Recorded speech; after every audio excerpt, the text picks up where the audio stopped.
Welcome back, Grapplers. I'm glad you're tuning in today because we have a very special episode of Two Old Guys on a Mat.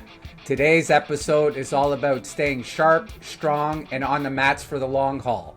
We're joined by Professor Brian Rafat to dive into the mindset, training, and recovery strategies that help master athletes optimize performance and longevity in Brazilian Jiu Jitsu. Fix your gi, tie your belts, and enjoy the episode. Professor Rafat, how are you today, sir? I'm doing great, thank you. And yourself? I'm good, brother. Welcome to the podcast. I'm so glad that you can join us today. I know today's topic is of super interest to you, and you're looking to put together workshops for the older athletes, specifically practicing in Brazilian Jiu Jitsu, and you have quite a background that I'd love to share with the people. So can you talk a bit about your Brazilian Jiu Jitsu journey and how you started and how you've been able to stay on the mats all these years? Absolutely. First of all, I just wanted to say thank you. It's a pleasure and it's an honor to be here on your podcast. Thanks, brother. It's a journey. So, I've been training since 2008. I was 31 years old when I started. Before that, but way back in high school and stuff, I was into contact sports and I always loved kind of like training. I loved rugby. But then, Nice. Me too. contact was amazing, but I never really got into any wrestling or any type of martial art. Fast forwarding years later, as a personal trainer, I always liked to work out, but got to a point where I was kind of like plateauing. And when I came across Brazilian Jiu Jitsu, I just dove in, fell in love. I asked my buddy to take me to class one time. I went in, and there was no going back. I was hooked. That was at 31. I'm 48 now. So I jumped in. I was training really, really hard for, just really not paying attention to any of the principles or anything about training or overtraining. I was young and I just loved it. And I started to compete after a year. I was doing two-a-days. And fast forward to close to 40, I started to get really debilitating injuries where I thought like it was bad. The first one was like a pinched nerve. Took about a year to heal. Where was And that? Where was the pinched nerve? In your neck on the or? Uh, neck, yeah, in the neck and on the right side. It was at first I thought it was just something I could recover from and keep training through, but it was I realized that it was not, and I got a lot of treatments. At some point, the specialist was like, "We need to do spinal surgery." But long story short, I was pretty stubborn, and I continued to do lots of rehab, chiropractic, physio, and I had to kind of figure things out. But that wasn't sort of like it. I didn't know then what I know now, and I continued to train hard. And that was the turning point in my journey because I was at kind of the process of changing gyms. I joined Action and Reaction, and I fell in love again. I was like back into like the momentum there. Fernando was amazing, and I just got back into competition again. And because I hadn't, really changed anything specific yet, I came across my next two really bad injuries were like the knee injuries and started on the left side, the LCL, then it went to the MCL on the right side. And all of this was happening during competition. I was as a brown belt. I was having a lot of success getting back into competition, entering the IBJJF tournaments. But then finally on my last like one tournament, I popped my knee and it was a really bad torn meniscus. Long story short, that one really kind of forced me to slow things down as I could not train any longer, and I had to have surgery. So What's yeah, very interesting, so I can, if I can add, Brian is actually to this day is a very active competitor at the international level, and he's doing all the big tournaments. You actually just came back from a big tournament as well. What was that one called again? yeah. The The one, last one was last month in actually the same time as the Worlds, the yeah, Adult Worlds. It's you called did that one. International. Yeah, I Yeah, did that one. Before that, I did. Brian's an absolute a beast, and his insight into some of the details he's going to give you today is absolutely incredible. Incredible. So, What motivated you to focus on helping master athletes? What brings Um, you here today? Again, we talk a lot about it. You've put together a nice little program, a workshop. Why? Why are you doing that? well, yeah, it was just basically what I had experienced, the hardships that I experienced, and I was Right. forced to kind of educate myself on and get out of. And that's what I was leading to, is that I went through a patch, a period where it just was not translating and I couldn't do what I truly wanted to do. So it forced me to kind of like take my existing knowledge, and then learn more and educate myself with the help of others and professionals to figure out what works for my body, what works for me and my age. And I do believe I learned a lot in the process over the last 10 years. And as a result of it, the amazing thing is, the silver lining is that at 48 now, I'm able to train, I'm able to compete at the highest level for my age and be successful without any injuries, and continue to just pursue my passion and just keep doing what I'm really, really enjoying doing. I'm living the dream because of everything that I've learned and I'm able to kind of implement. So that's basically my reasoning. My passion is trying to help others, because along the way I do see a lot of my older brothers and sisters And fall sisters, along yeah. the same, yeah, yeah, and fall along the same issues and challenges. And I start picking up on certain kind of behavioral patterns that lead to the same issues that I had going forward, which is not knowing. First of all, it's an educational thing. Like, if I don't know what my body truly needs, then I'm just going to fall into that stream of, okay, jujitsu is amazing. Everybody should train at the same frequency. But if I actually know what frequency works better for me, the recovery strategies, and even the mindset, then I can kind of think more longevity and take this as long as I Right. really, really want to take it. For me, it really is about that mindset as well. And what's interesting is years ago when you and I first started, we didn't have all the cool resources online that are available today, like this podcast, right? So there's going to be a lot of great information for the older grappler today. So saying that, understanding the unique needs of a master athletes in general, what are some of the biggest physical and, more importantly, psychological challenges you see master athletes face? One physical and psychological challenge that I see master athletes face now is the same one that I have been facing, which is injuries, and wanting to train more than your body might allow you at certain periods as you go through these injuries. So So, that's and again, we're going to start focusing on. We're kind of splitting this podcast into main themes, and the main theme right now is the mindset of the older grappler. What mental shifts are necessary as we age in BJJ to maintain joy and progress? I threw in the word joy because you got to be having fun when you're doing jiu-jitsu. Like, I just love jiu-jitsu. You know, I love the active jiu-jitsu. I love rolling, but it's even more than that. It's enjoying the atmosphere. It's enjoying the camaraderie. It's the mental health that goes along with it. But as people are starting their journey in their later years, you know, what are the mental shifts that they need to focus on?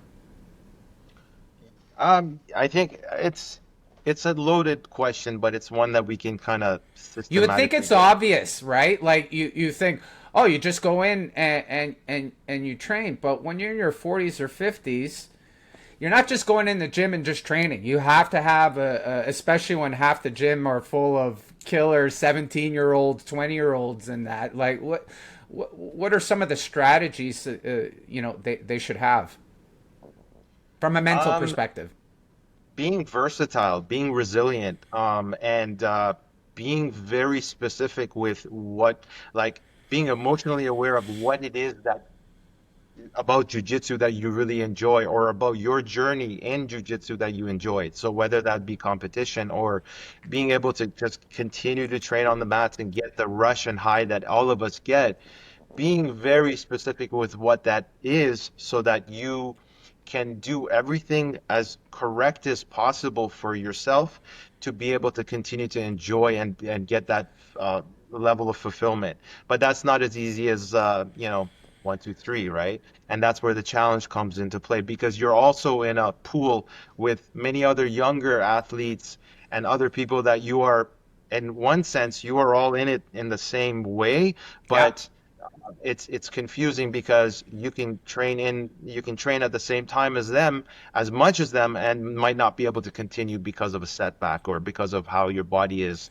It needs more care and attention and respect as we once not needed as much when we were younger, And I right? think So it's that, important. It's important to note that everyone is on their own journey, from the young kids to us older grizzled grapplers, right? And if you're just starting the journey in your later years, it doesn't mean you have to compete right away. It doesn't even mean you have to compete at all.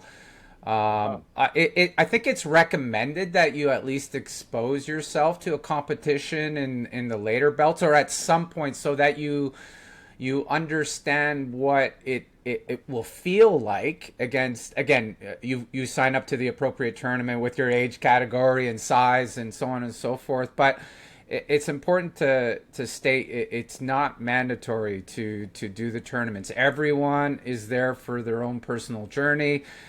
Some older grapplers want to just work on physical fitness and in a different way from just going to the gym and lifting weights. Others want to work that self defense aspect. Others, watch UFC or have watched grappling for years, or like me, old school wrestlers that just want to grapple in our later years. And jiu-jitsu is like it really is the perfect martial art for the older grappler, where we can really manage ourselves a lot better without getting punched or kicked in the face. yeah, absolutely. Um, so, are there any common mistakes older practitioners make when they're trying to keep up with the younger guys? Yeah, I see a few things here and then, right? The one is the volume, not understanding about like Oh, training volume that yeah. you like a weekly volume of output that you're taking part in, and how you have a different ability to recover from that, and it's dependent on how much sleep and nutrition and other factors that will allow you to come back just as strong. But your ability to recover is going to be different than the younger athletes, so it's very important to understand Tell that me about it. when, well, uh, some so for some example, weeks are better than others. yeah, yeah, exactly. Exactly, right? So we first being able to determine what that frequency that you can continue to train every week. Maybe it's a minimum effective dose, but it's something that is allowing you to kind of train in and out every What's week your nonstop. recommendation What's my recommendation? It for depends. Yeah. minimum amount of training? And let me be very specific, because Okay. again, yet another loaded question. Yeah. I'm an older grappler and I want to train a certain. I don't have much time. I got a family, maybe some young kids, maybe older kids, but I want to be able to see consistent gains because gains help to motivate me. So, what would my program look like from a frequency in doing jiu-jitsu and maybe alternative exercises as well? So from a minimum perspective, again, to see the necessary gains to kind of fulfill my personal goals. What are your thoughts on that? What experience level? Let's say white, blue belt, and maybe even lower purple belt. So there's a bit of a gamut there. Okay. Um, and what age you said? You said 40 above 40? Sure, let's go over 40, 35 and Okay. above. And obviously Okay. there's a difference between a 35-year-old and a 50-year-old. So but we can 35 range it and out. above. Yeah. You're new into this art. You're jumping in and you want to know what that frequency is. Yeah. You have to keep in mind one very important thing, right? So as a beginner, you are going to be pushing your heart rate and or your aerobic threshold. So basically, there's different heart rate zones, right? So let's say zone 4 and 5 is close to your maximum heart rate. It's likely that when you're training as a white belt, because of how intense those roles can be in the beginning, and you might not have so much control as like a purple belt and up, then you are kind of Exactly. like pushing the body very hard. So based on that in itself, I would say to be able to see measurable progress without truly injuring yourself, which happens, is about two to three times a week at the We're most. on this exact same page, brother. Like that really is like, again, once a week is not enough, folks. You know, like two times is, you can probably see some nice gains, but two to three is kind of the sweet spot from a jiu-jitsu beginner perspective. I didn't mean to interrupt you there. No, no, that's right. That's pretty much the short answer. Yeah. Yeah, because you And what's want to the be able to. mental mind frame there, right? It's the, am I am I setting a schedule? Am I going whenever I can? Again? We're still on the mindset of that beginner or older grappler. How should they be thinking about this from a frequency perspective?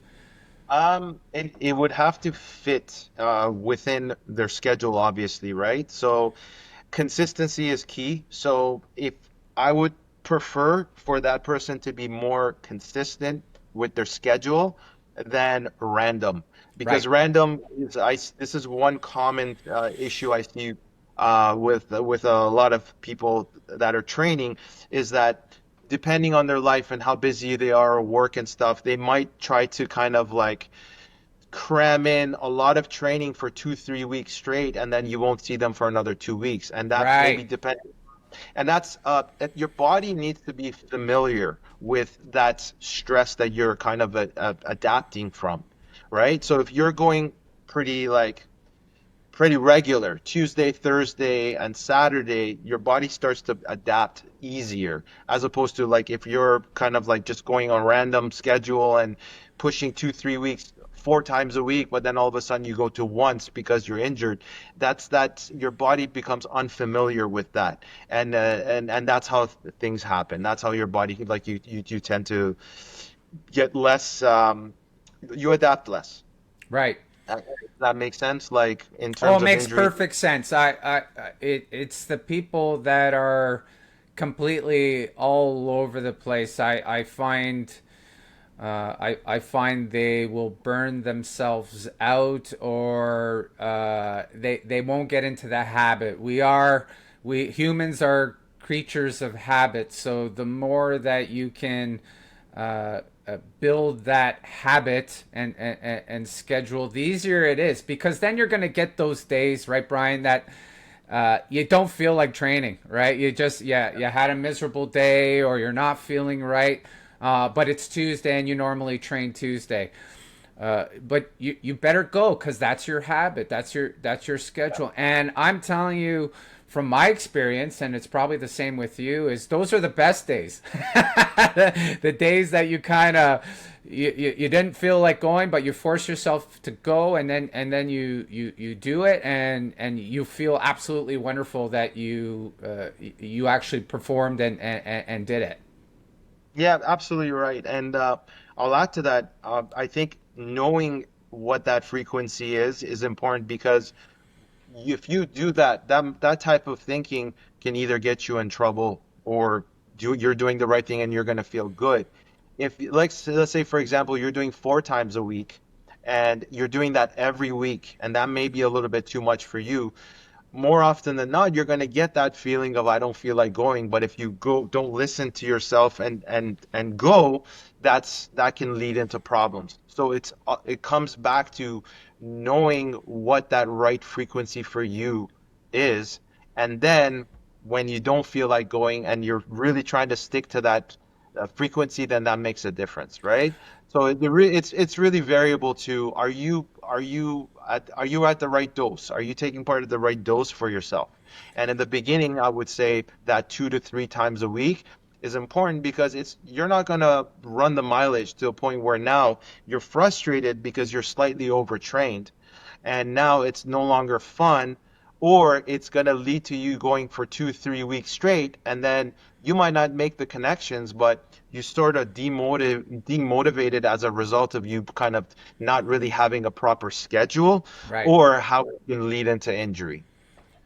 I think people don't realize, unless you've been doing jiu-jitsu a long time, how important the mindset is. From a scheduling perspective and the actual training side of it. It's just as much mental as it is physical. I always tell people as you're rolling. If you enjoy solving puzzles, you're gonna enjoy jiu-jitsu because everything is one big puzzle for you to figure out. And I'm like, oh man, I'm missing a piece here. I gotta go find the piece. I gotta ask a higher belt. I gotta get help. And I'm constantly looking for the pieces of the puzzle. And then when you find a piece that fits, you're like, yes, I was able to get that sweep, and it really is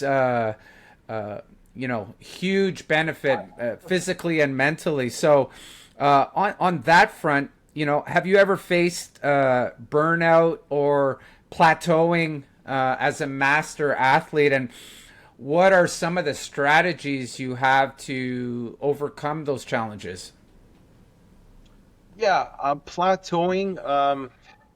I get asked Plateauing. about plateauing like how many times as an instructor do you get asked or someone says I don't feel like I'm improving. I'm not getting I think I'm getting worse. What I get asked all the time by kids, young teens and adults on a regular basis.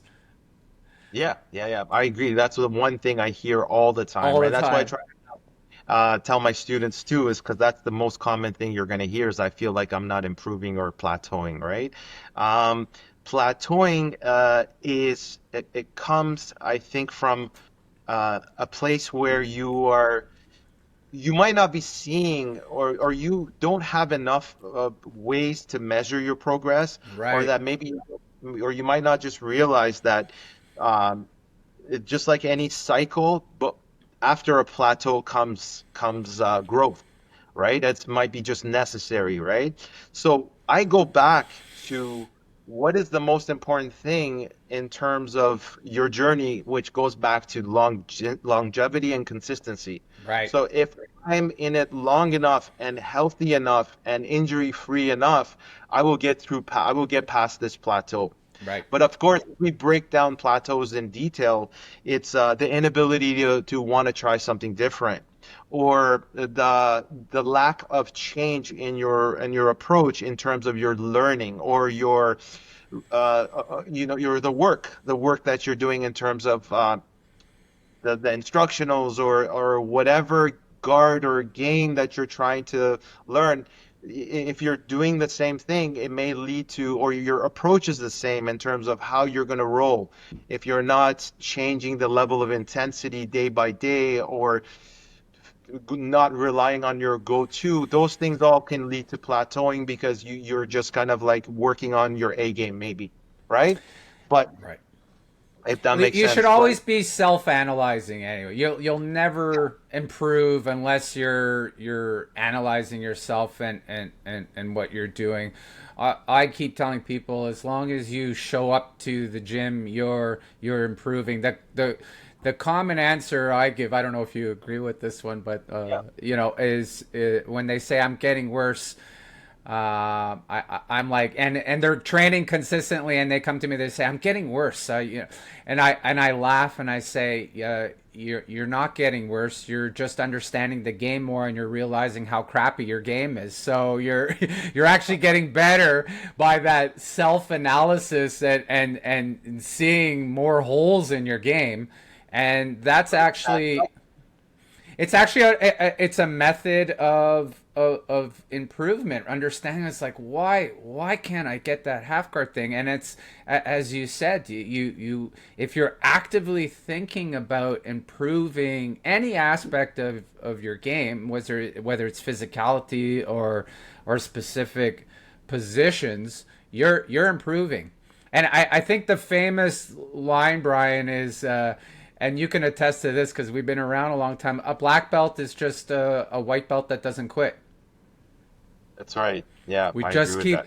we just keep showing up to the gym, right? We just keep, and they keep giving us these belts, and and like 20 years into it, and I'm like, oh look, I'm a black belt, and I still think my game is crap.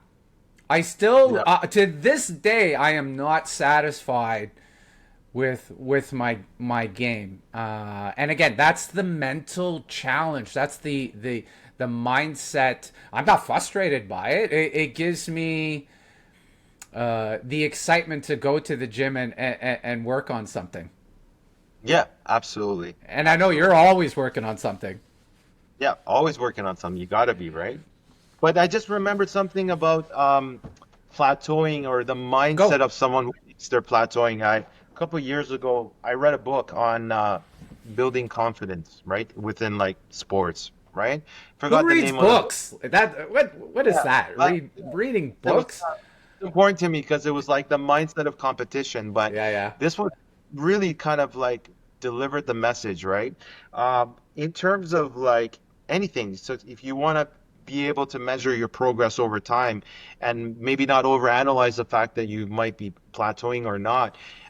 The one thing it stood out was saying that for an athlete or for anyone that you're trying to measure your progress, you want to downplay your shortcomings and amplify your successes, right? Now Okay. that doesn't mean give yourself kudos all the time for something that you don't deserve. But so let's say you go to the gym and you're training and you get smashed. You get smashed, right? One day, you downplay it and you make the adjustments. You don't make it the biggest thing. So whenever you go home, like let's say you don't normally get overwhelmed by somebody and you do, that becomes amplified in your head where it should be the opposite. You're driving home and you're like, I can't, this must mean that I'm not as well, I'm not as good. But you want to downplay that and make the adjustments that you need to. And then you want to remember, because the thing is, the problem is we forget. We forget good things, we forget bad things. So you want to amplify your successes within a class, for example, and the only way that we can do that is to write it down. So like what I got Ah. from this book is, yeah, so what I got from this book is ESPs, right? And you write it out. For me, I have a board right here actually behind the monitor, and I have ESP. So E as effort, S success, and progress. And the way to like according to this author, the way to build your confidence is to go by that recipe. But if I write it down, I'm going to remember it. If I don't, how many times, like if you train every day or whatever, you have good days, you feel good, but you don't actually truly remember it. But if you have a bad day, that's what's going to stick in your mind. Right. And over time, you're not realizing that you are storing like this pattern of thinking is actually going to make you. This is exactly why we think we're plateauing when we're really not. Is just because we're remembering most of our downfalls or shortcomings as opposed to our successes. When we build that confidence, we're like, hey, so E stands for effort. So for today, what kind of effort did I put into my training? All around. It could be within jiu-jitsu, it could be within strength and conditioning. I did a workout, whatever. The success. It could be, oh, I actually swept this guy where I don't, or this sweep that I've been working on, like the deep Delahiva, like whatever, Della Spine, whatever. It actually Dilla worked. Spider. I like that one. God, I thought I'd throw that in. I'm gonna work on that tonight. Yeah, Della Spider, right? But yeah, so success and then progress. What am Yeah. I making progress with long term, short term? You write this out and you do this every day, and now it's just you're totally spinning it. It's like you're flipping it. Sure. So I think that's one of the ways that you can kind of overcome plateauing is to kind of like try these strategies that they always work, but we just or sometimes we're not willing to do the extra work, Well, right? I happen to have a board here as well, not quite as eloquent as yours. It says, "Suck Oh, it at the up, gym. Buttercup." Yeah, I like that too, right? Right? And that's my. you're going to have different kinds of people and mental approaches, and I love your saying. And for me, maybe it's because I was a wrestler and played rugby and got my head banged around a lot. I'm very hard on myself, and I'm hard on my kid students as well. And I'm like push, improve. It's about work ethic, but what's incredibly important that I want to pick up on that you said is that note taking, whether you're journaling like the way you're doing it. What helped for me at white belt, and I still got my old books at white belt and blue belt, is I wrote a lot of stuff out from a positional perspective and moves perspective. It just kind of helped me think about things, and I would do things like mind maps. And I would write out from move. Okay, I'm going to go here. I'm going to work on this. If I get caught, I'm going to do this escape. And what that helped me do, again, with those plateaus, it helped me really think about my game by writing it out, taking a bit of time and writing things out. And then what's funny is at the time it worked tremendously for me. It really helped. But when I went to look at the notes years later, I was like, "What the hell am I talking about here?" But it was so valuable at the time from a progression perspective. I completely agree. Yeah, these tools you don't need to do forever, but you do No, for a period of time that gets you through it helps, that, that especially at little the path. beginning. Yeah, exactly. I want to finish the mindset topic, and let's talk a bit more. We've alluded to ego a few times, where we're not going to win all the roles. I could tell you, ego is a huge challenge for me as a 53-year-old black belt. Coming off of surgeries and health issues. I have to kind of swallow it and deal with my ego. And as you alluded to, there's good rounds and bad rounds. But can you talk a bit more about ego in general? From when you're just starting out as an older grappler, and sort of setting expectations, maybe fighting younger or older or higher belts for that matter.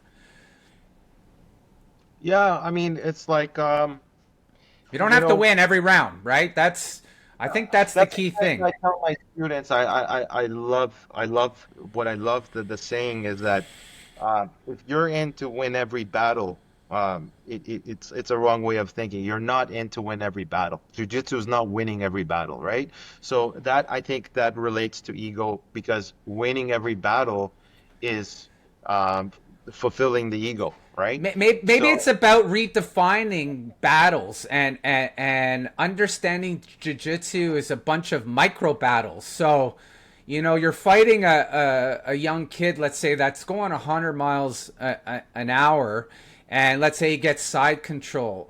A micro battle or a mini battle could be, did I escape that side control and get my guard back? And, yeah, and that moral that victory. it's a huge victory. It's a huge victory, right? You get some kid that kicks your ass on a regular basis, or the example that you gave, someone that you normally get the better of. They caught you. Well, why did they catch you? Was it because you were trying something new? Was it because you just had four rolls in a row with higher belts or younger students and you're exhausted? Well, to me, that's a different kind of battle where you're going into it, exhausted. So it's a different game plan, and people need to understand that. Yeah, I think it's all connects with mindset, Yeah. um, in a way that what I see and what I want people to realize that what we repeat, whether it's habitual or thought patterns, over time it gets stored. Mm.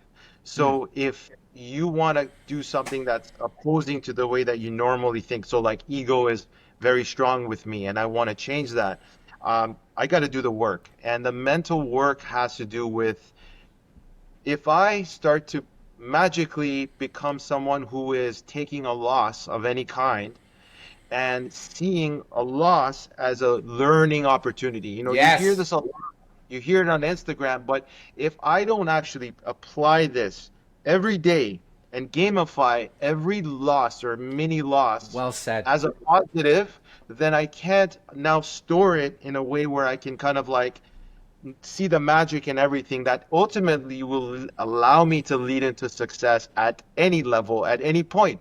Because all these micro losses are going to allow you to make the adjustments that are necessary to evolve to that person that you want to become. So if that ego, it's a mental conditioning. It's not like we all have an ego, and how we can Amen. kind of adjust that ego is really dependent Yeah. on whether you're able to change your behavior over time, right?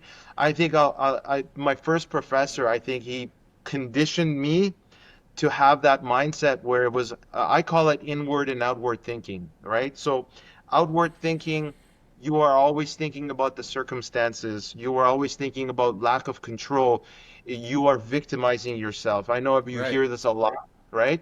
But the inward thinking is it doesn't matter what situation, if you can all of a sudden, in every situation that you can imagine, go inward and say, how do I take ownership? How do I look at this as a me thing as opposed to an external thing? Then, and if once this becomes downloaded into your brain, then every situation you're going to think that way. So I'll give you an example. The first thing he said, because we can all relate to anyone who has competed, he said, when you go into a competition and you get robbed, let's say it's 0-0 and you won that match, but the It's referee happened to gives me so many times. you, what happened? It This is happens. what this. He was like, it happens, right? This is where he's like, you know what? It don't think of it that way at all, at Yep. all. And I know we kind of get this intuitively, but we don't put it to practice. As long as you come back and you say I got robbed, or you think about it, you're a victim, Yeah. right? I hate the You victim mentality. Yeah, take ownership. And what that truly means that are you willing to truly understand what adjustments needed to be made? Like what did you not do right? What could you have done better to either get the win in the ref's eyes or win by some points or a submission? How is could that be self-limiting or how could that be empowering? Well, it's likely that that person that even put it out into the universe, even as a joke, but you believed it for a second, then it's likely that you're not going to take that opportunity to make the adjustments moving forward to and do like take part in the practice and do the enough work that is going to get you to that point where the next competition you're going to do better in that same situation, right? I, And that's a I haven't heard anybody express that so eloquently. Because again, the common thing that we hear out there is, "Oh, leave your ego at the door," and yeah, I'm like, "No, I'm not leaving my ego at the door. I just need to understand how ego works and how I can use it to my benefit and use it as a strength and not to win and dominate every single round. I love the way you express that. The key word being a gamer, you gamify, and yeah, that yeah, you got me, you sold me as soon yeah. as you said that. It's so true. It's so true. Thanks. Yeah, you got to spin it that way, and then now that's what drives me is because Yeah, like me too. I'm, I get you pissed know, at myself. I do get mad, right? yeah, If it and people have asked me why you get so mad. It's not a big deal. I'm not mad at anybody. I'm mad at me. I'm mad at yeah. me, Well, you and have to understand that's my yourself. self motivation. That Yeah, that that's I go home and I'm like, okay, YouTube, okay, what did I do wrong? Try to find the scenario where I buggered up, and I use it as my driving force. It can be a huge benefit. It's been a huge thing for me. This throwing away the ego. I find people that are egoless don't improve. I lost. Ha ha ha. Yeah. There's always no. the ego gets us. We can't be doing this without ego. Ego exists in all of us. Yes. Ego just has to be managed, Well and said. controlled, It doesn't mean the right? ego like the asshole, that like, oh, I tapped him, or or freaks Why would out. you train if you didn't have an ego? If you have an Yeah, ego, don't train like it. That you're doesn't in the work. wrong sport. Yeah. Yeah, exactly. It's just, but it has to do with like you said it, you said the key word, driving force. Everybody has a driving force. Right. And my driving force right now, if it was just on winning, then when I'm not winning, there's no force, right? But my driving force is the journey to continue to get better and evolve. So that could be when I lose because of this mindset. I'm right onto, oh, how do I gamify this into making those adjustments? I'm like, I can't wait. The good part Yeah. about this is I can't I'm wait to going get back. back. Yeah, I've just actually added more to my resume because now I'm forced to work on someone who's like doing the crazy dog pass on my leg, which was the most recent loss was that at the final match in International Masters. This guy was amazing. He was doing this crazy dog pass, grabbing my ankle, and as a guard player, I had no idea on how to kind of address it at that time. But then I went back and I started to troubleshoot, and now I know exactly what to do, right? Well, you're gonna have So, to show me that so I can finally pass your guard. It's been a while. yeah. No, I'm definitely gonna show you. Crazy. How do I? Crazy dog. Okay, I gotta. I'm gonna research that as soon as the podcast is done. I'll show you. I'll show you, man. It's actually like a really good pass, Hey, but don't yeah, you do the same as I do, by the way? And it's again, I don't know who's interested in this, but when I'm rolling with lower belts and that, I actually tell them how to counter me, right? I give them the exact same. I'm really weak on this pass. I'm really weak on this back step here. I'm really weak if you have this grip over here, and then that allows. It's so self-serving because then they do it, and then it allows me to work on it, right? Like, okay, I'm gonna figure this out now, right? I got back to training, my first day training. I gave a tutorial on the pass to the class, to my students. And I'm like, I want you guys to try to Everyone's pass doing it. yeah, and everyone's doing it, and then like I figured it out. And that's basically that's how you gamify it, right? Folks, So that's jujitsu in a nutshell right there. Okay, that's yeah, it right there. Constantly working on your weaknesses and getting your partners and friends to expose your weaknesses. that's it, and that's So it I'm for gonna sure. shift on you a little bit and focus more on we did a lot of mental side, but we threw in a lot of training elements in there as frequency, so on. But I want to focus a bit more on the training aspect for the older grappler. Do you recommend strength training and conditioning outside of BJJ? And if you do, what kind of programs are you suggesting or doing? I know you train a lot of BJJ athletes as a profession, but you are the man to talk to about this specific topic. So, what are your thoughts on it? Absolutely. 100% you need S&C in jiu-jitsu while training in jiu-jitsu. Jiu-jitsu is a sport. It's a dynamic sport. It's very intense. It's contact. Your joints are always being manipulated in dangerous ways. There's a lot of load on your body, like on your joints. 100%. The Right. problem, though, is recognizing what type of protocol of training is complementing towards jujitsu. So first, to be able to establish how you train, you have to know the different adaptations and different goals. And everyone kind of like this is what where I see people go wrong is they stick to one goal or one protocol that is not necessarily serving them when it comes to kind of like training while you're putting your I'm a body under a lot of moron. What do you mean by protocol? protocols, right? So there's different adaptations that are within strength and conditioning, right? Okay. There, we're gonna call it. Let's call it maximum strength. Okay. Okay, I see where you're Then coming from. then there's speed, agility, power. Okay. Then there is hypertrophy. Jeez. Hypertrophy. Have you heard of hypertrophy? Hypertrophy is just No, like no, you're the pro, man. kind of building muscle size, Oh, okay. cross-sectional muscle size, right? So Those are different goals, right? You Mm. can't, that's why I don't know if you ever heard of periodization. Yes, but Yeah. maybe So give a description for the folks that don't. periodization is you break the year or the 3 months into blocks, and where for each phase and period you're working on a different adaptation.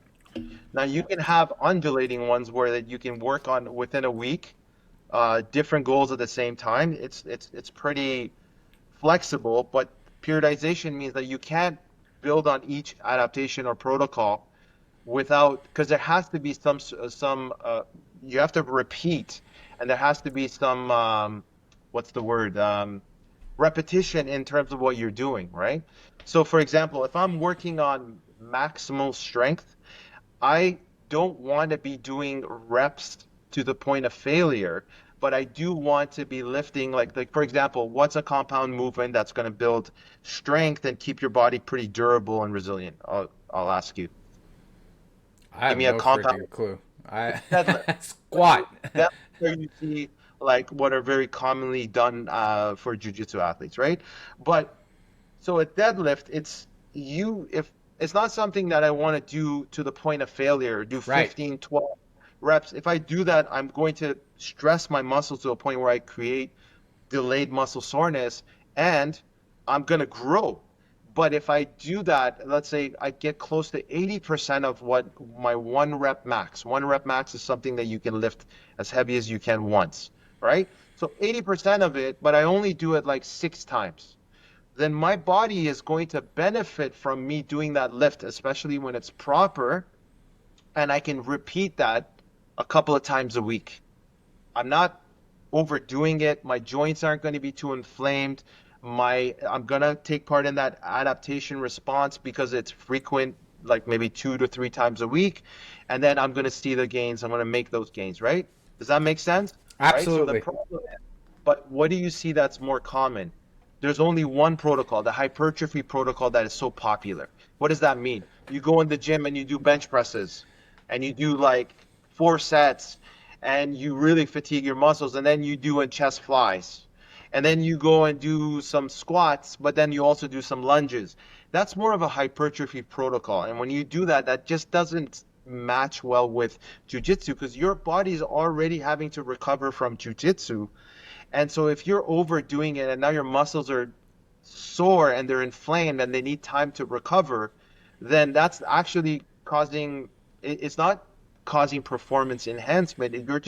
You're increasing the amount of time that's required for your body to recover from.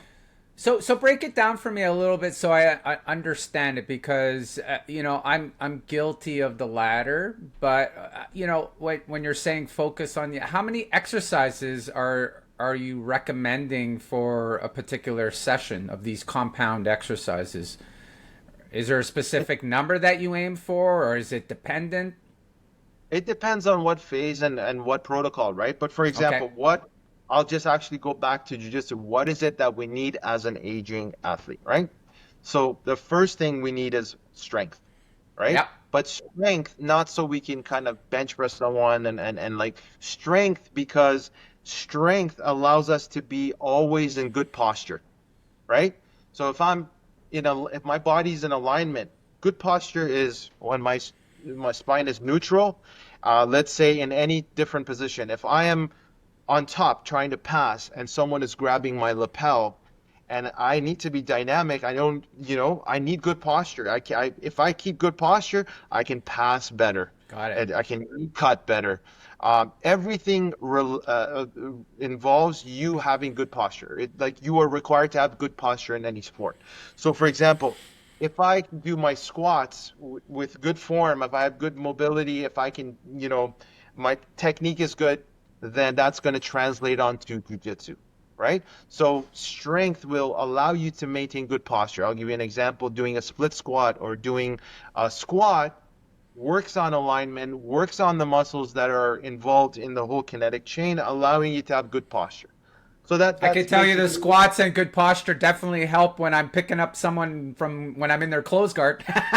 I better have good posture. Absolutely, absolutely. But that does not mean like you go on Instagram and you see someone like working out and they got like 4 plates and they're No. shaking and their back is rounded and they're coming out. That Listen, doesn't I know it might be embarrassing, when the girl before you or someone, that went before you is doing 4 times the weight you're doing. That's not your goal, right? yeah, I've never been since I was a kid, but now that I'm older, I'm not about maximizing. So I just don't do that because I don't want to get hurt. yeah, Because there is that risk when you're going for maximums, you're going to get hurt. yeah. There's time. It happens. It happens all the time. One of the things that I do that complements the and it's funny because I kind of do what you say, but I don't know the fancy words. But I've been doing it for so long, and it works for me. But as I'm getting ready for competition or competitions, I do something. I focus more on muscle endurance, and that's the aspect Yeah, of strengthening and complementing. I actually finish my exercises with muscle endurance, where I'll do interval training, is what I call it. Maybe you'll give me the right name. And what I'll do is, I know my match is 5 minutes, and I'll pick exercises, not weights. It could be dynamic. It could be push-ups. It could be burpees. I do this rope pulling thing, medicine balls. I'll pick different exercises or stations per minute, and I'll focus. And the goal is to exhaust my muscles in very specific jiu-jitsu movements and work up to 5 minutes. And then as time progresses, I'll add additional rounds and or time. But muscle endurance for me, in my history, has been a huge benefit in preparation for tournaments specifically, and it could also help in the gym as well. What are your thoughts on muscle endurance? Yeah, so you asked me about in terms of the importance of strength and conditioning. Yeah, So my answer is going to relate all of them together, and that's why I started with strength first, right, because what you're talking about endurance in terms of you need to have the gas tank and the ability to push your heart rate to the highest heart rate zones when you're in a tournament, right? But right. before that, your structure and your integrity is important. So Got it. strength allows you. So basically, you can't work backwards. If you want to work on high intensity and muscular endurance by doing like an example of intervals, your body is vulnerable to it will break down if you don't have a level of strength that is going to allow you to maintain So good you need that posture. base. You need that You need that base. base. Not Right, only do you need that base for your muscular endurance, like so anaerobic resistance or aerobic system. So your aerobic systems also needs like, for example, you have your heart rates 1 to 5. Heart rate zone 5 is the maximum heart rate that you are going to be at a highest intensity of exercise, right? That's aerobic. But if you want to get to those highest heart rate zones, and I would argue for a blue belt or a white belt starting out, since they're going to be rolling so hard, their heart rate is already going to be in zone 4 and 5. But the reason why they get injured is if their structure, if there's something wrong within the kinetic chain, there's some sort of deficiency in your posture and your strength, then you're not going to be able to tolerate that intensity, whether you're working aerobically or muscular endurance anaerobically, if that makes sense. So it has to go 100%. back. Strength is very important. Posture is very important. Stability is very, very important. Yeah. If you're familiar with plyometrics, plyometrics are those ballistic movements, jumping movements. If you want to be able to do plyometrics and you want your body to be resilient, if your stabilizers, that means your deep core, your shoulder stabilizers, your pelvic floor, your glutes, if they're not working correctly, then your body's always going to be vulnerable to stress coming from the ground. Okay? Right. So that's why they're all important. So if I want intervals, I want high intensity, I want to work on muscular strength, your body needs to be strong enough to be able to handle it. And then also for what's something that's really important for anyone even 30 and up is as we get older, the type of muscle fiber that we lose the fastest is the fast twitch. So Right. fast twitch is your fibers that are involved with power movements, speed. If I start to lose speed, if I start to lose explosivity, and that's a big part in a sport that can benefit me. All right. So for example, like in jiu-jitsu, right? Like speed is a very important component of this sport, And right? So that's explosiveness. another. Explosiveness is a key. And to be able to achieve that, you need to have all systems conditioned. So Yeah. like you mentioned, the base is important. The aerobic base is important. So being able to train at a heart rate zone that is about 65 to 75% of your heart rate max to give you that base, and then be conditioned enough to take yourself up to the engine higher to those highest heart rate zones. But if your base is not there, every time you push yourself to that, then you're going to stress your body in a way where there's too much inflammation and it takes much longer for your body to recover from. I'll give you an example.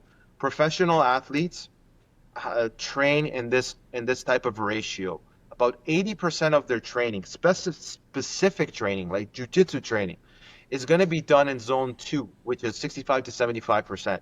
As a result, when you're training in that within a week, and then the rest, the 10% to 20% in the highest, then your body is going to be able to, then you're going to be able to train every week and continue to progress because you're not blowing your wad, you're not overdoing it, and your body's going to recover from it.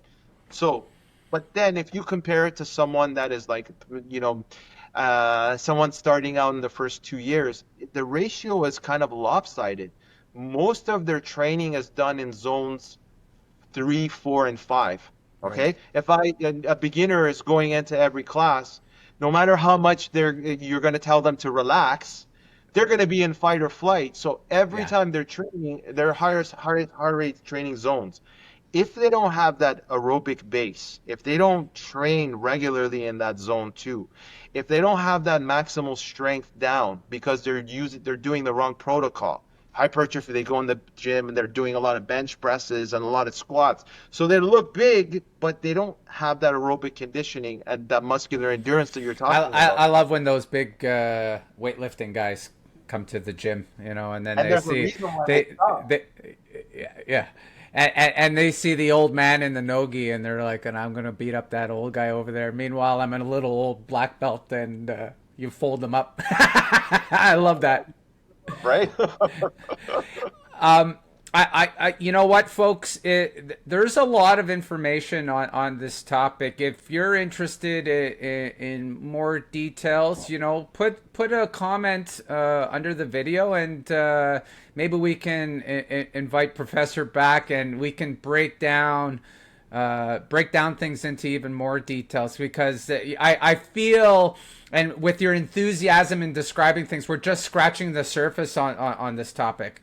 Scratching the surface. We're just scratching the surface. So, Now, here's an important one for the older grappler, and something I'm guilty of. What are your thoughts on stretching? okay, stretching. Okay, this is I'm glad. whole other ball of wax. Yeah. No, I'm glad you just brought this up because very quickly I can just try. This is a common thing I see, and you're not going to talk to every person before class and try to kind of like give them a tip or something. They might not even take it. They might not listen to you, or it has to do with like habits and behaviors, right? Like someone believes in stretching before a class, they're not going to listen to you. So it's like that. I'm glad you bring this up. So there's different types of stretching. Okay, to Yeah, summarize, there's static stretching and there's dynamic stretching. Okay, long story short, dynamic stretching is better before you train, and static stretching is better for afterwards. So you got have to it. understand your muscles need to be at the optimal length to fire, okay? And static stretching, like doing a hamstring stretch or a pigeon stretch, you're elongating those muscle fibers, right? And so it's more of a down regulation technique. So meaning it's an amazing tool to de like to basically turn off these working muscles.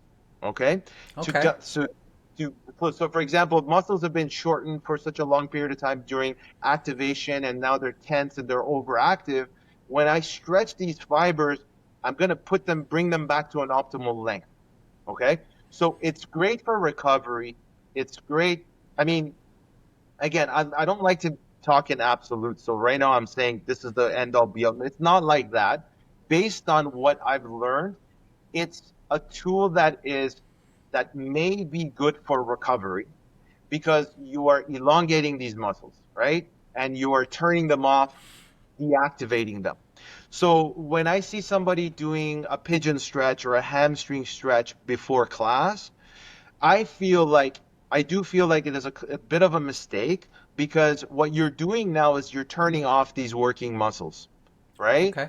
So what I like to do for myself is I do static stretching is great if you whether you do it once a day before bed or right after training. It's fantastic for shutting off the muscles and down regulation.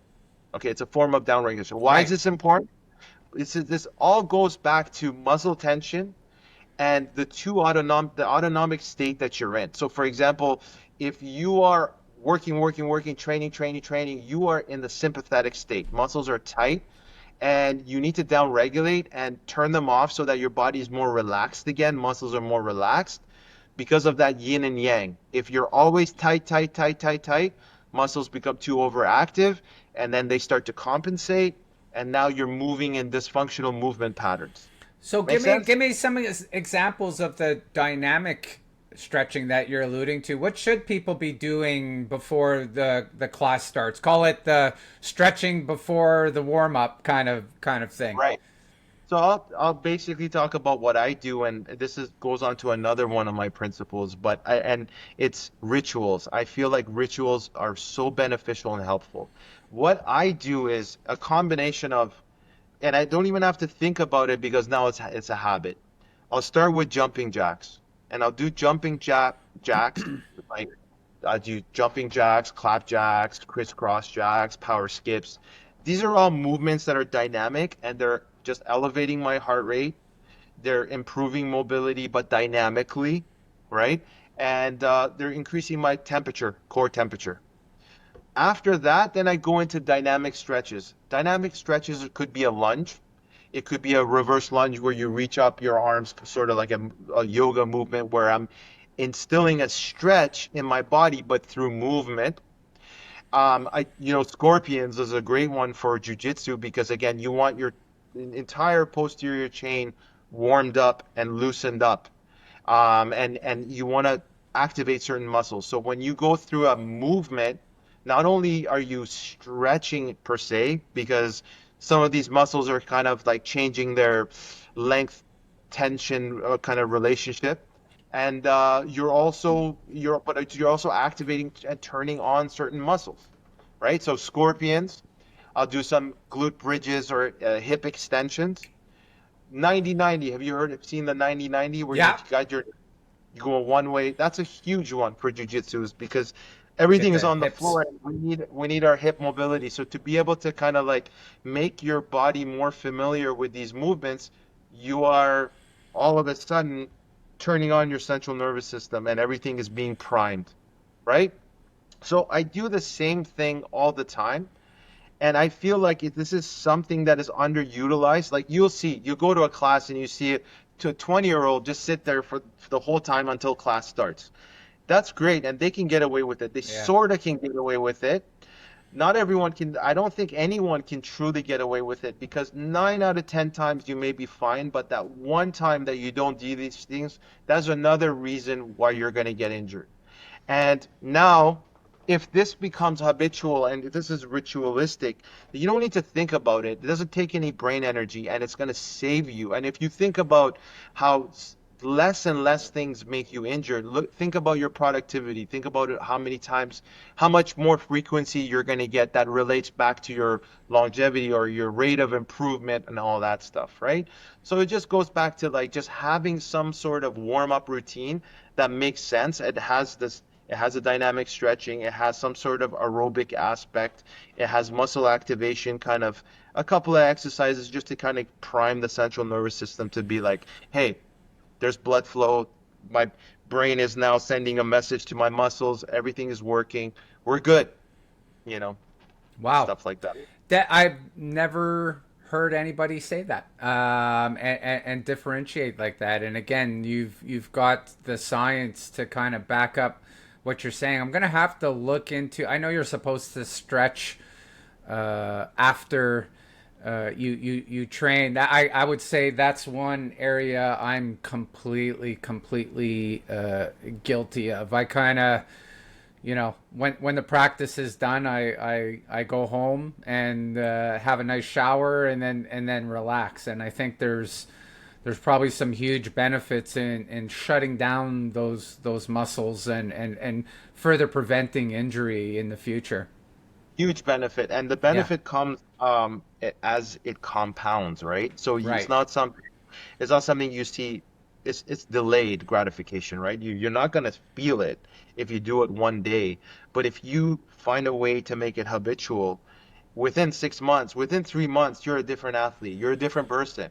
And then these are some of the reasons that collectively speaking, you're going to get somebody who is just like, just keeps training and they're fine, and someone else who's just always like, just gets frustrated from time to time, and you just can't really pinpoint what it is that's not allowing me to do it. And the first thing our minds go to, yeah, it must be old age, or I accept that it's old age. And it's really not, because I truly believe this, and I'm not trying to be like, well, I don't get injured anymore or stuff, but the thing is, I really used to get injured, like more than you can imagine. I was that guy who was like, oh man, this guy, he's got to know when to quit because he's like, I was completely the opposite. I was Wolverine till I was 45, right? And I was over 38, you know? yeah, I never, if I did get hurt, I healed really quick. And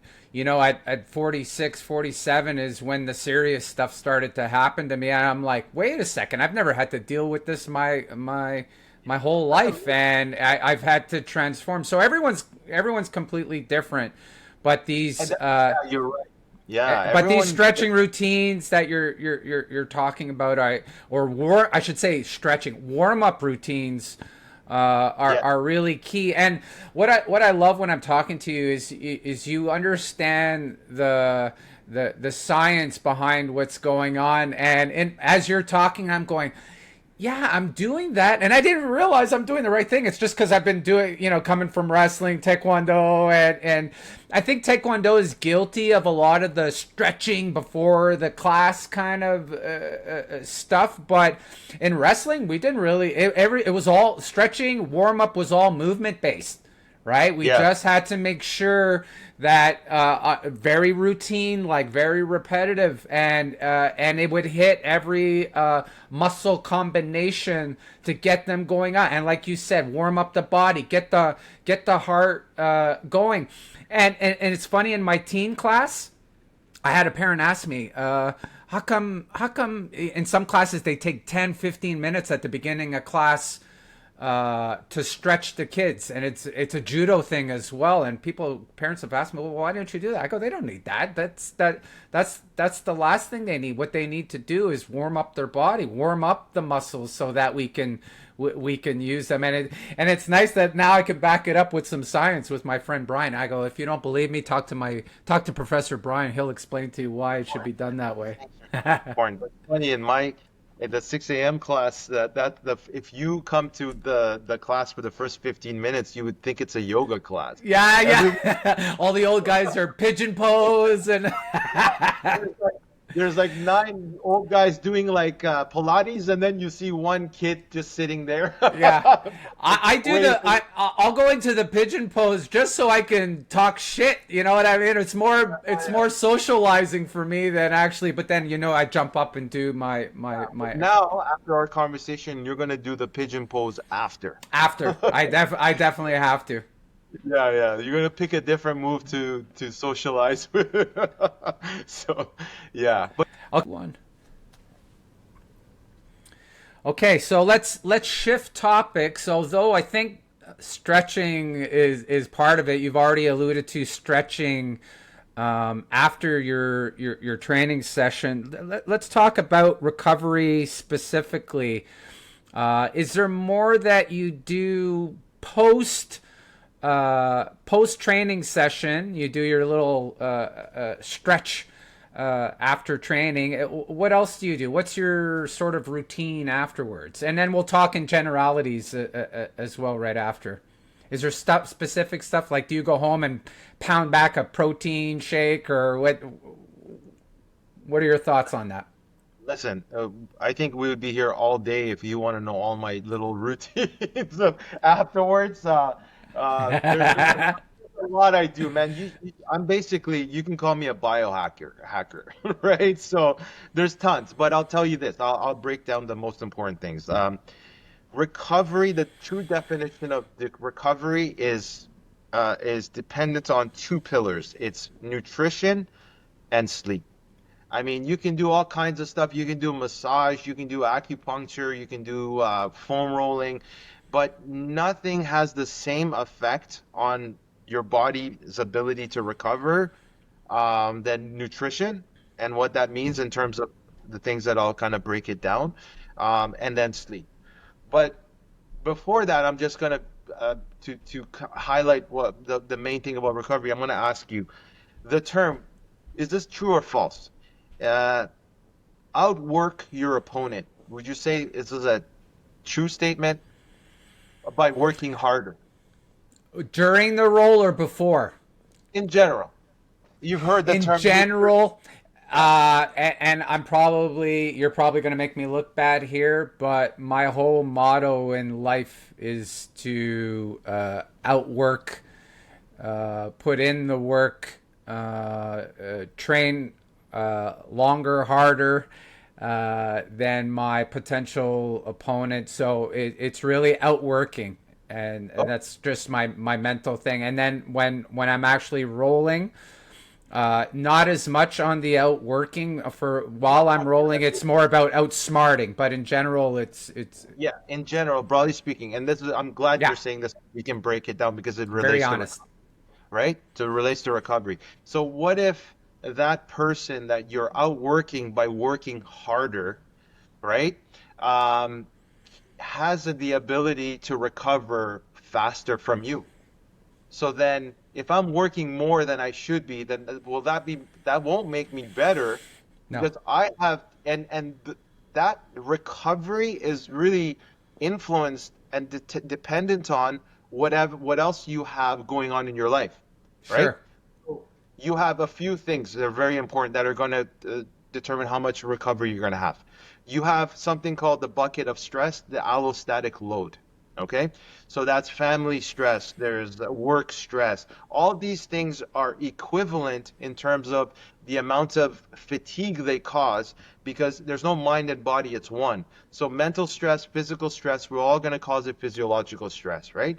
So if I don't understand that within my life and how it influences my ability to come back strong and recovered, then if I work harder than I should or harder than my opponent, I'm not going to get better than my opponent because getting better involves recovery. So that means that when I'm sure, training, I'm in a breakdown state, I'm in a catabolic state. The magic happens when I refuel and mainly, the 100% when I'm in my sleep and I'm recovering. Muscle protein synthesis, growth hormone release, even the downloading of your skill acquisition, all of that happens when you're sleeping. So if I want to take what I did today and crystallize it onto the brain and come back better, faster, more on with my timing and everything, I need that. I need to consider that, right? So we're going to call it where you want to be as a person is in between a minimum effective dose of training output to something we're going to call maximum recoverable volume. That's the most amount of volume that you can put in weekly that you can recover from. And if you're somewhere in the middle of that, and that goes back to the output and frequency, that you can recover from, then you're in a good spot to really get good as fast as possible. How But do I now know we're if gonna I'm recovering? How do I know? Like that. So part of the challenge is I don't know. Are you using specific tools or what? You know, I'm sorry to cut you off there, but I get no. the recovering, but I just don't. Am I getting enough recovery? I have no idea. But that goes back to your purpose, right? That goes Right. back to goal setting. That goes back to what's as you need to be as specific as you can be with yourself in regards to what your goal is. Then you'll know. And then you want to give yourself objective and subjective measures of knowing that you're getting better weekly or monthly or daily, right? So Right. what are those ways that you can see progress, right? There are some subjective ones where my game is getting better. I'm smashing people. I'm winning tournaments, right? Or I'm actually not getting injured anymore and I'm still going. I'm really happy these days. More like, those are all different proxies and measures of how you're progressing over time. I'm not frustrated, right? If you're not frustrated with yourself or with your game, you're getting better. You're improving, and that's dependent on recovery.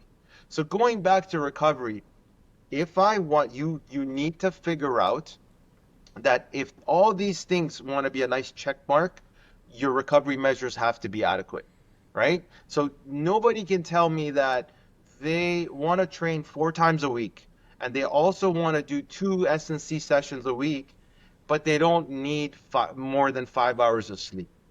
That is going to somehow fail at some point, right? So that's important. And then also what you take in. So let's just go back to fueling because fueling will like you can't sleep if you're not fueling properly. Okay, so people can have different diet plans. Like someone can be a carnivore, someone can be a vegan. It doesn't matter. Some of the most important things are total energy balance. Being in energy balance means that you're getting the enough of the macronutrients, the total amount of calories per day that is going to promote recovery. And what does that mean? Manage inflammation, continue to improve muscle gain or muscle preservation, right? And recover for your next bout. Be strong enough to come back the next day and you're good to push it again. If you're coming back the next day and your body's too tired or you're just fatigued or you don't have a way of improving, then that you have to kind of like tweak your nutrition, right? So So I think I'll go back to sleeping later, but from an eating and nutrition perspective, do you recommend supplements? Are there specific supplements that older grapplers should be considering? 100%, but that comes second and after. Trust me, I love supplements. I am all about supplements. Like some people will make fun of me, like I take a ton of pills and stuff like that. But so what is the saying? Better living through chemistry still requires better living, Yeah. right? So, for example, the number one principle for us athletes, aging athletes, is to preserve muscle. And to preserve muscle, we need amino acids. We need protein. Okay. And I'm sure this is the biggest buzzword this day and age because like protein has made a comeback. Every podcast you listen to, it's all about protein intake. Protein, But protein. Those are protein, that's music to my ears. yeah, yeah, protein, protein, protein, right? So I'm a hunter, so I like protein. Give me more meat, more meat. more meat, exactly. But protein intake, but how much? So keep Yeah. it simple. We need about a gram per pound of body weight of protein, mainly coming from animal sources and absorbable sources. So that there's an index of absorbable protein. Eggs is number one, but we need Eggs macronutrients. are eggs are just incredible superfoods, man. I honestly, eggs and avocados. But sorry, I didn't mean No, to no, no, interrupt absolutely. there. They're so abundant in macro, like in nutrients as well. So vitamins that are vital for managing oxidative stress, antioxidants, Yeah, vitamin D, everything, vitamin and D. Yeah, and it's absorbable, right? Yeah, So it's yeah. going to really help you with recovery because of all that. And then but the challenge is how much of it. You need a gram per pound. So if I weigh 150 pounds, I need 150 grams at least. Why is that the case? Well, this is the one challenging thing for master athletes. After 30, after 40, the amount of muscle mass loss that we experience is part of the problem that kind of leads us into like not being able to do the same things as we used to. It's not impossible, but we need more of it, not less of it. Now, if you have Wow. someone in their 40s, they're busy, their lifestyle, they're working. So when they're not training, they're working. And planning ahead to get those nutrients in is the challenge. So it's not Hmm. so much people, don't know the difference. Yes, you gotta kind of processed foods are the enemy, and natural foods is your friend. But how am I gonna make sure that I'm getting 150 grams plus protein every day, all day? That's the Right. challenge, right? If you Not when you everyone wants to measure everything either, right? Not even measure. Yeah. First, you want to know, first, you want to have an understanding of it, of your Yeah. portion, but also just like, am I getting enough? If Yeah. you're running on stress, physiological stress, that means that you're mostly because of your type of training, your body, you're overtrained, and then there's a sympathetic tone, meaning that you're in a stress response. You're in a reactive state, which means that I'm not using my prefrontal cortex. I'm using the part of the brain that's subconscious. And if I have no clue about how much food I need, I'm running off of a program, which means Right. that I am not able to implement new strategies to be able to promote my recovery strategies to be adequate enough so that I can make that change and I can do that every day. So I'll give you an example. Like actually, can I use you as an example or Please, please. right? What did you eat today? Nothing. And I'm not trying to Uh, set you up. I'm just trying to. no, no, I'm guilty. Like I'm the worst. I'm a cancer survivor, and here I am. I've eaten nothing. It's Amen. 1 o'clock in the afternoon, and I've had two giant energy drinks and a coffee. My wife is so mad at me, but yeah, I'm the worst when it comes to that. Go ahead. Like I have so much respect for you, and it's like part of that reason that you're a survivor is because you're so resilient and you're so Resilient for sure. yeah. Oh, you are, But and I am gonna have a steak and pasta right after this, or steak and rice. I know my wife has it ready for me upstairs, ready to go. I'm a notorious because I used to for so many years I competed. I was into intermittent fasting, and intermittent fasting, I do it without even realizing it anymore. So I normally don't eat till about 1 o'clock in the afternoon, and then I stop. My window's a little bit bigger right now because I'm not getting ready for a tournament, but I stop eating at around 8 o'clock. So I have a window okay. of So opportunity. So I do manage it from that perspective. So perfect. That's actually an amazing segue into intermittent fasting and stuff. Perfect. But my goal is to get the right amount. So that's the common issue is that it's not about being in a restrictive state. It's Yeah. about being in a hypercaloric state to sustain recovery. So if Right. I use you as an example in today, and if no, the one of the goals is to get the enough protein, okay? And considering the fact that you said you don't, so sorry, you haven't eaten since what time? 8 o'clock yesterday. 8 o'clock yesterday. Yeah. Then So it's now 1 p.m. right now, and I haven't eaten since 8 p.m. yesterday. And that's very typical for me. that's Very, typical. very standard. So Every that day. I that don't eat breakfast. so everything is a trade-off, right? Intermittent fasting will work. It's convenient for because your brain starts to work off of ketones. You're sharper, you're lighter, you feel like you have energy. But in the grand scheme, you're not getting those calories that your body needs for that muscle repair. Okay? So Fair enough. now if you're gonna go home and then you're gonna have a steak, how many grams of protein is in that steak? I have no clue. I'd No say clue. But I eat a ton of protein a day, but I have no clue. And that's where I'm bad. I have no idea how much protein in a steak. What's the average? What do you think? so in a steak, depend on a 10-ounce steak, you have Yeah. about 40 to 50 to grams Is of that protein. all? That's it. All right, that's it. Oh, Let's Christ. just approximate. We're not going to work in Yeah. like. No, I know, I know. Okay, so then 100. How much do you weigh? Right now, 165, 170. So You need 169 100. if we want to be exact. You need 100. You need 170 grams of protein. You had 50 Yeah. grams from that. Let's just say you're going to have another meal, or I'm going to have at least two, three more meals. okay, two, three more meals. Yeah. That may get you there, but that may not because your eating Yeah. window is smaller. Okay? So Yeah. that's just that. And then on top of that, you need good sources of carbohydrates that are also high in fiber. Yeah. Fiber is a controversial thing, but it's very important because fiber is going to do many things for you in terms of recovery, right? And then it's hard to get that if you're starting the day with not as much calories. So I've learned how important fiber is, especially with the health situation right, that I ran into, and taking advantage of high fiber or easily digestible fiber was critical in my recovery.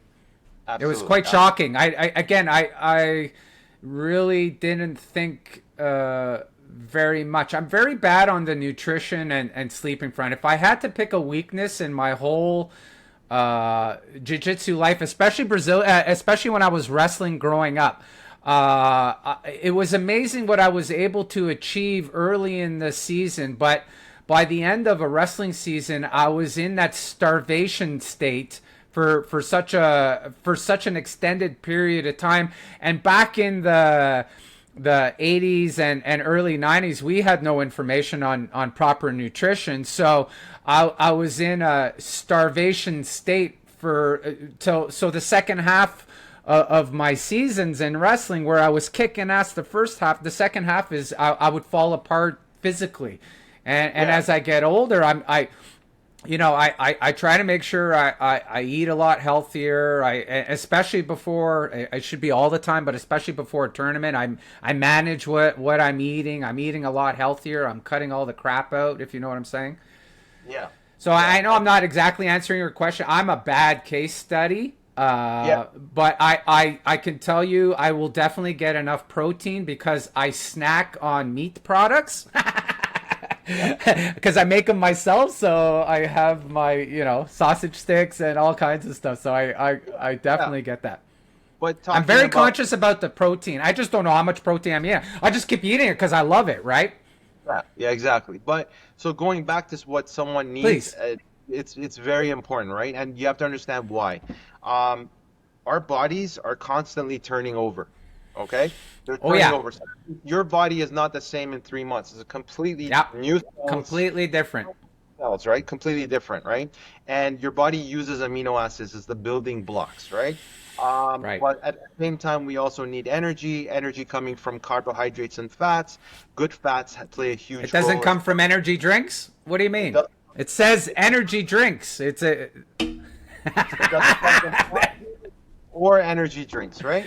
Okay. So I use someone else as an example. They train, um, I don't know, like you're working all day. You start off, you skip breakfast for whatever reason, or you have a small breakfast. You're not getting all the macronutrients and micronutrients that your body needs to function. Then you go and you have like a lunch that is again the same idea, and then you go and train. When soon as you train, that need for those calories is huge because that's what you're using for that repairing process. Muscle protein synthesis needs to occur. Sure. You need calories. You don't need, it's not going to just happen, right? So keeping, it's getting enough of it as opposed to, sure, I'm eating clean, but I'm not getting enough. That's one of the main things, right? Right. So yeah. So yeah. And do you, what do you call those? Like a daily supplement, an all-inclusive daily supplement? Do you do the fish oils? Do you What's your and sorry, I'll throw this as a secondary question. What are your thoughts on creatine? But let's answer the fish oil and daily all in one. Do you see any advantage of taking those type of vitamins? Absolutely, absolutely. So there's, if you could only pick a few things that we need, like if Yes, I mean, there's a please. thousand things that you can supplement. Omega-3 fatty acids is huge in terms of muscle protein synthesis and managing inflammation. Okay, Yes. and you don't get that unless you're taking in fish products. The other forms of omega-3 that are coming from flax seeds and things like that, they have to go through a conversion. They're not enough. So supplementing a good quality fish oil is very important. The other problem too is electrolytes. So minerals like magnesium have like 300 to 600 different processes and roles in the body. That's another thing that when you are as an athlete and when you are more active, you deplete your minerals. So it's safe to say that most people, as it is because of the lifestyle this day and age, on top of exercise, on top of activity, we are deficient in magnesium. So magnesium is one. I supplement magnesium, and that was something my doctor told me I absolutely needed to do again with the health scare that I had. So magnesium and vitamin D are the two main ones for me. Yeah, I and apologize. I didn't mean to interrupt there, but I don't think people aren't up on the magnesium. And there's a couple of different types of magnesium supplements that you can take. I would do a bit of research on which one best fits your lifestyle. But they're different, they're chelated with different minerals. So when you hear exactly. glycinate, it's bound to glycine, and that's good, better for at nighttime. It helps you better with sleep because glycine has an effect on your core temperature. So glycinate is different. You have malate. Malate helps more with muscular contraction. So it's good for motility of your digestive system. Your smooth muscles, your digestive muscles need to contract as well. So there's something called peristalsis, where food is, those contractions allow food to kind of go down. They're all more or less magnesium, but there's different, like magnesium oxide will draw more water into your colon. That's So if that's the that's the one that I have to take. That was my doctor told me to take, yeah, and it helps. All help with the poop, but that one helps with the poop. that one helps mainly with constipation. It helps to draw water into the colon as well. But they're Yeah. all pretty much magnesium, and the soil is now depleted of magnesium. And even if you get the right amount of veggies and natural foods, then you're still not going to be depleted of magnesium. So that's an important one. Omega-3 fish oils is an important one, and then just a balanced kind of like nutritional intake where you're kind of getting all the micronutrients that are going to, so that the vitamins, the antioxidant rich foods, the foods that are going to promote better microbiome and good bacteria to proliferate. These things are very important. And then having all these important things to consider, it's very hard and challenging to get all that within your diet when you're working, when you're a master athlete, you are busy with everything that you're doing. So I don't think it's so much uh, knowing what to eat as opposed to like just getting it in, right? Right. So somebody who like going back to it, uh, this day and age we're so busy. It's just the planning ahead that is very difficult. Find the time to get these right foods in, Do you have right? pre-cooked meals, or do you just cook on the fly? Again, you have a beautiful family. So what's kind of your strategy to make sure that you have all the nutrients that you need as an active athlete? Yeah, so this is the part where I think it's the most challenging part. You have to put in the time, right? You have to Mm, plan ahead and make sure that you're getting these things on a daily basis. So if you don't prep, if you don't, meal prepping is huge, right? So for example, on the weekends, I prep a bunch of like mixed greens and leafy greens and all sorts of vegetables, and I turn it into like a salad, and I put it in a Tupperware and I put it in the fridge for the next oh, few okay. days, where I can kind of like, because again, those are your chlorophyll, antioxidant rich type of foods, high fiber foods that are going to help manage inflammation, right? Meats, I get them delivered, so butcher box, I get them ordered. Look at this guy, eh? You know, Quality. yeah, quality, and it really plays a role on recovery, right? So these things, they need to happen on a daily basis. If they're not, then you're limited to how fast you can recover, right? So planning ahead is really important, and in terms of having an idea of, okay, what is that energy balance means that you're on the same weight. If you go on the scale every day and you're more or less the same weight, then you're having a certain amount of calories per day based on your metabolic rate and putting into the account the output, the level of exercise that you're involved in that is going to get you to that energy balance, right? So knowing that number is really important. And then having an idea of, are you reaching that on a daily basis is really the key. So right out of the gate, anything that we should consider outside? We talked about stretching already. We've talked about the importance of sleep. Should probably be a follow up topic, just on a podcast just on sleep, Yeah, and these are we've talked a lot about.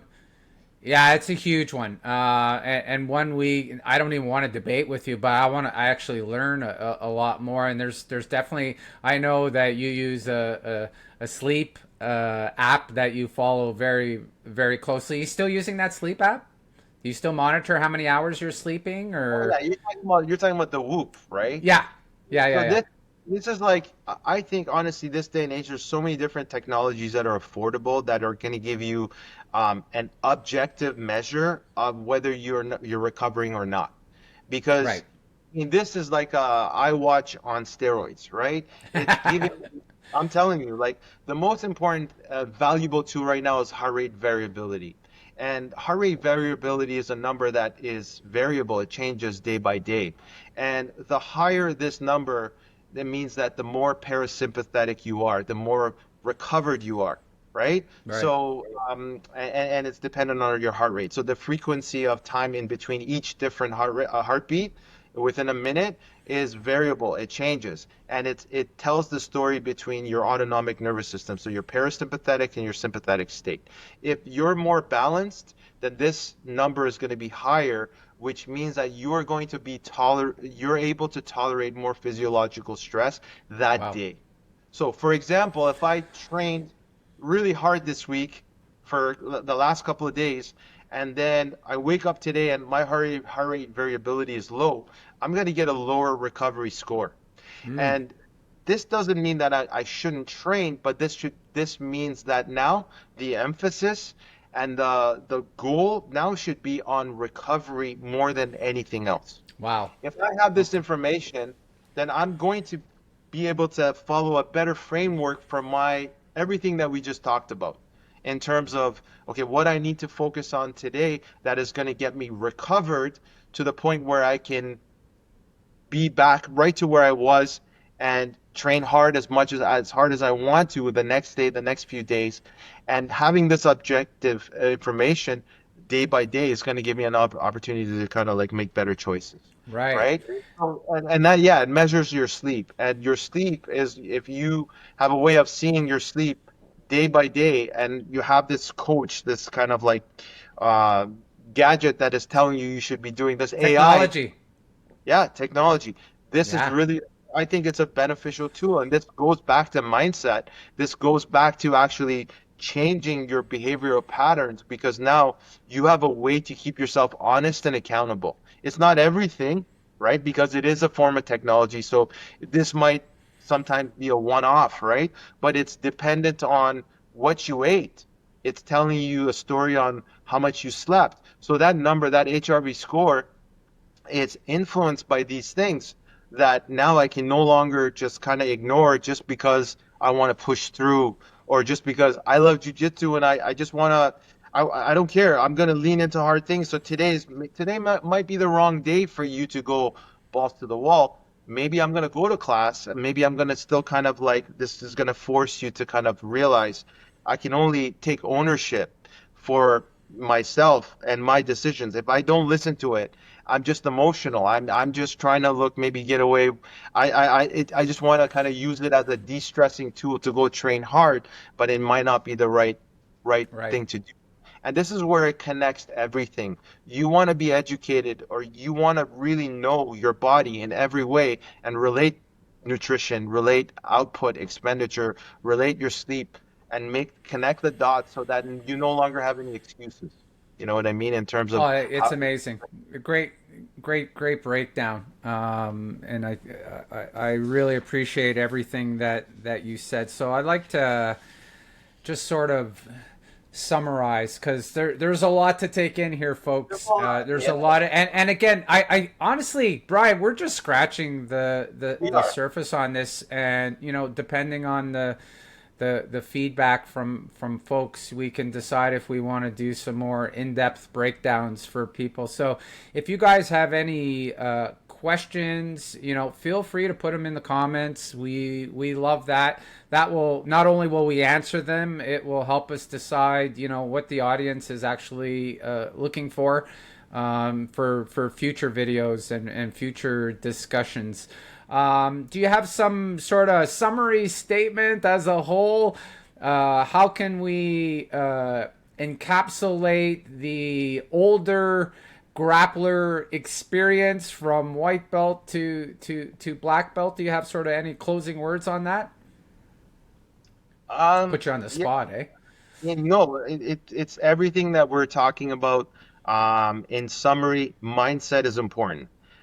It all connects back to mindset and the inward and outward thinking that can really kind of be a game changer in terms of your progress over time.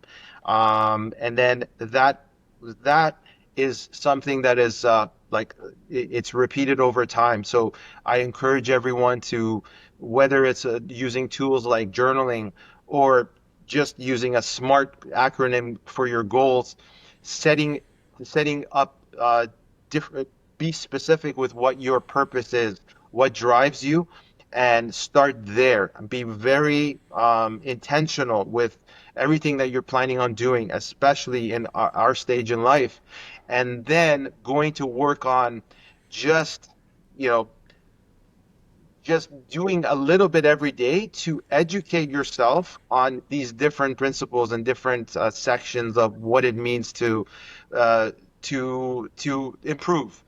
You're not going How to learn everything in one shot, folks. Like again, this is years and years of experience, not only with specifically the art of jiu-jitsu, but monitoring our health and monitoring your exercises. So it is truly a journey, right, Brian? Absolutely, It, absolutely. it really is. And it's something that is so I'm so blessed. You feel so, I'm sure you feel the same way. We have an amazing community itself. I think I'm sure there's other types of arts and things that you're kind of getting the same things out of it, but I think all in one we have the best of everything because jiu-jitsu is very humbling. It's something that is like Oh yeah. yeah, it's humbling and it keeps you honest. It keeps you accountable. And if you, with great power comes great responsibility, right? I'm going to steal that from No, I Spider-Man. love it.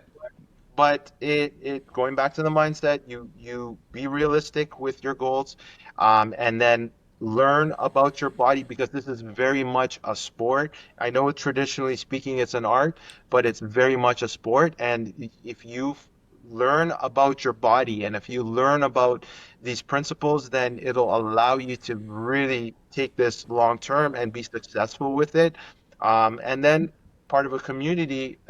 You got to keep yourself around people, have a great team that you can like your sensei, like your professor, like people that are going to be positive and empowering, and find a way to kind of leverage that into kind of going forward.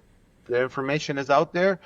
You just got to ask for it. And I'm a resource as well. I'm passionate about this. I'm a strength coach. I've been doing it for 20 years plus, and I've found a way to leverage both this as a career as well as a hobby And this is kind of my driving force. So you can always use me as a tool. And That uh, and let me just add to that again. I do know some older grapplers that that work very closely with Brian, and as he mentioned, he does offer many different services to help you, personal training, consulting, whatever's needed. I heard he has a really cool app that helps his students out as well. Brian, what's the best way people can contact you directly if they have any questions or would like to work with you?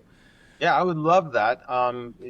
Reach out to me and we can just kind of like you can tell me about your challenges and what your goals are and we can start there. You can reach me on just Instagram, Brian Rafat. Hit me up a message and we can take it from there. Perfect. Thanks, Brian. This was incredible.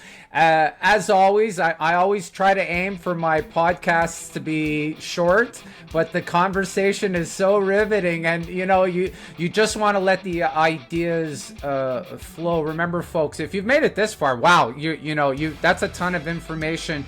Just try to realize you can always come back and listen to certain sections and pick up on certain details. And again, I'll emphasize that if you leave some comments with some questions, we're happy to answer and help you out. If there's any specific topics you'd like us to cover in the future, let us know.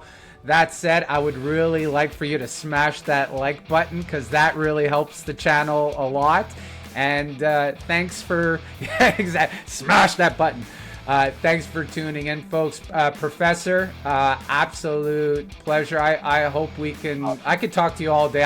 We'll go offline and we'll talk some more. You're just scratching the surface. Just scratching the surface, brother. Thank you so much. Have a great day, everyone. Take care.